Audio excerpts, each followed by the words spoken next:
Ladies and gentlemen. Ladies and gentlemen. Very exciting, big event. Everybody's excited, huh? Bring the family. Bring your friends. We're Cinemadness podcast. Hello there, listening land. And today I would like to do a quick review of the new movie that I just got back from the movie theater watching called The Flash. The Flash, of course, is a part of the infamous or well-known DCU, and it is starring Ezra Miller as the titular character, as well as some guy named Michael Keaton, who was known for something he did in the 80s. So, the film itself is controversial in terms of depending on who you follow or who do you keep up with, but all in all, I thought the movie was a lot of fun, and let me explain more. So, in terms of the DCU up to this point, and in terms of the content of DCU, I am a big fan of pretty much most of it.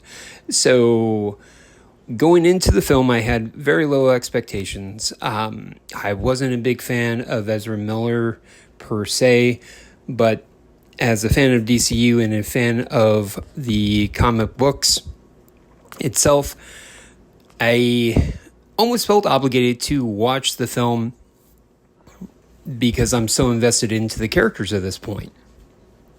The film starts off with, of course, with the titular character Flash, as he's already in mid-form, Justice League, heavily involved, helping out Superman, helping out Batman, and you see a lot of that, and a lot of the member berries are already starting to be popped, if you will, while you're watching the film. Now, as the story continues, it does intertwine something that's very familiar with comic book fans, the underlying story of Flashpoint. And Flashpoint is, long story short on that one, and to save you Google, is where the Flash goes back in time to save his mom from dying. And of course, naturally, and we saw this in Back to the Future, by switching one thing, it changes everything. But instead of having Marty McFly having a black truck and getting the girl and dad having success, replace that with a alien invasion. Most of this is not spoilers, so please don't yell at me. We've seen this in the trailer. So, of course, everything goes topsy-turvy, like anything that you see in numerous time-traveling movies. And it's about how can we make the most of this. So, when I reflect on the film itself, to me, it's a bit of a passing of the torch, clearly. It's a bit of a passing torch of, to tell you some deep dives here, it's a bit of passing the torch for a generation. My generation, of course, born in 82, so Batman was my guy, and I grew up with all the iterations of Batman, and passing the torch into whatever is to become of the new James Gunn vision of the DCU, if you will. And I feel that that's what I was watching. And I feel if you're a fan of it, or at least a curious watcher, this is entertaining enough to be a great complement to your popcorn or whatever snack or beverage you prefer to watch. I do think that it was beneficial to watch it on the bigger screen because of some of the effects and some of the settings were pretty cool, especially when Flash goes into time. There's a scene when Flash goes through time that's similar to and akin to Doctor Strange kind of going through the different levels, which is pretty cool to see on the big screen. So I really did enjoy that a lot.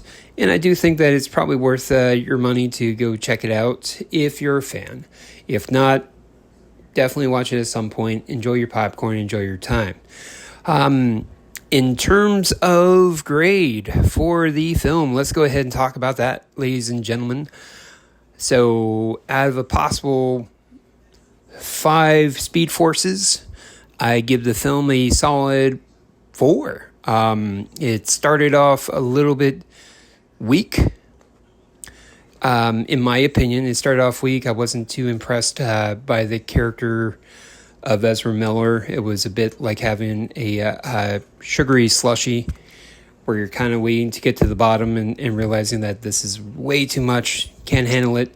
And then by the end of the film, there's a lot of depth that Ezra Miller does bring to the character, and it really does wash out a lot of the sugar sweetness that you saw at the beginning of the film.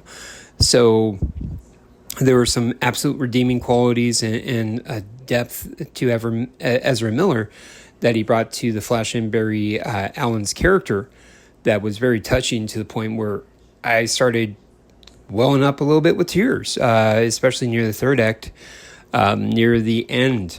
So maybe I'm inserting myself, maybe not. I would love to hear what you guys think, so please comment down at the bottom if you think I'm right, if you think that I'm wrong. By all means, but that's what I think. That's the thought process. Please do check out the other content that we have going on at Cinemadness, the podcast, and be on the lookout for other fun stuff and other fun reviews that me, myself, my cohort, Allison, as well as the great and wonderful Adam constantly produce. Thank you very much for stopping by, and see you in the movies, guys. Bye.